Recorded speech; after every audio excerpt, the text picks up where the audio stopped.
Come on, you East Village maniacs. I love you guys already, man. Our first guest tonight is one of the funniest, smartest, edgiest comics working today. He's an amazing guy, and I bailed him out a couple of times. He's a good buddy of mine. Make him feel at home. He lives right across the street. It's Stu Kamens, everybody.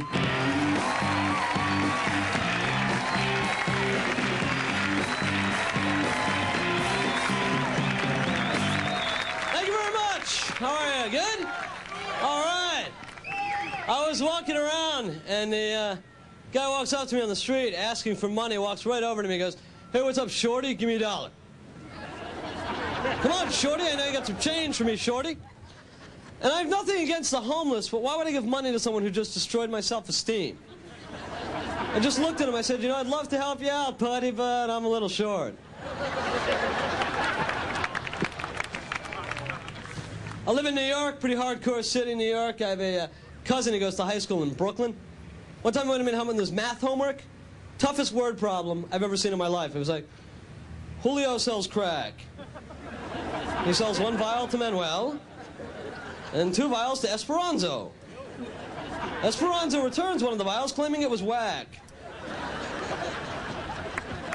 How many bullets do they find in Esperanzo's head?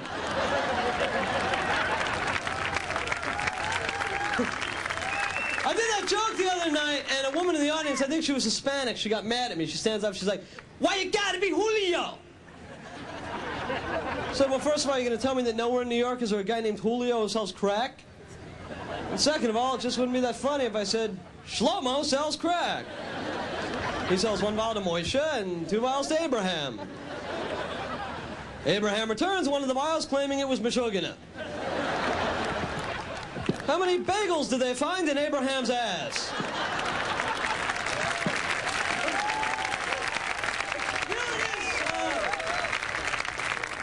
So I smoke a lot of weed. I had a friend in town. Yeah, weed smoke. Yeah. I had a friend in town last week. Never been to New York before.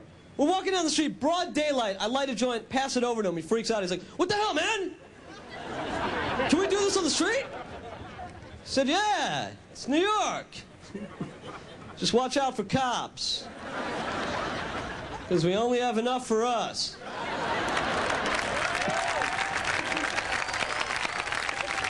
A lot of crime in New York, a lot of racism. I'm tired of the whole black-white issue. I really am. You know what I'm tired of? I'm tired of people telling me that I'm personally responsible for things that happened over 200 years ago. I understand how people feel, but the other day this guy verbally attacked me on the street, called me a white devil. Oh, that's funny? Told me my grandparents were rapist slave masters. First of all, my grandparents are from Europe. They were nowhere near this country 200 years ago, never owned a slave. I'm 28. I haven't done a thing to anyone.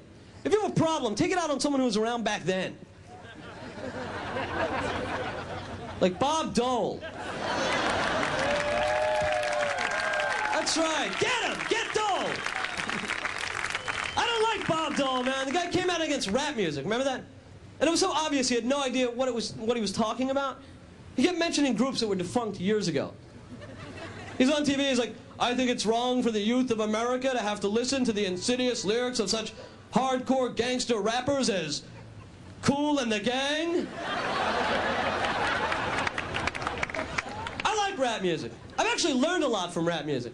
I learned that Jesus Christ was a black man. Did you know that? It's true, because of the region he was from. He had dark skin, woolly hair. Jesus Christ was black. Pretty cool. Changes a lot of things. He probably didn't have apostles. He had a posse, you know. "One of you DJs will betray me." Judas, bring that beat back. Bring that beat back. I don't really understand Catholicism. I went to church with a friend of mine one time. Apparently when you take communion, wine symbolizes the blood of Christ. That just leads me to believe that Christ had a really high blood alcohol level. You think Jesus walked on water or just felt like he was walking on water? So I've been traveling a lot lately. I'm going to England in a couple weeks, and English people I find are very rude. I was on stage one night. I'm doing a joke about cockroaches. Guy in the front row from London interrupts my act. He's like, "Excuse me, we don't have cockroaches in London." I said, "Really? Why not?" He's like, "It's too cold." I said, "Well, that's not fair. I have them in New York in the wintertime. Are you positive?" Guy's like, "I'm positive. No cockroaches in London. So I'm going to London in a couple weeks, and I'm bringing an extra suitcase with me. Thank you very much.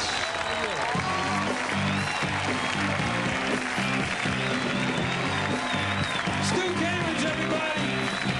Flip around a little bit. Come back in a minute, because we're going to be right back at Tompkins Square.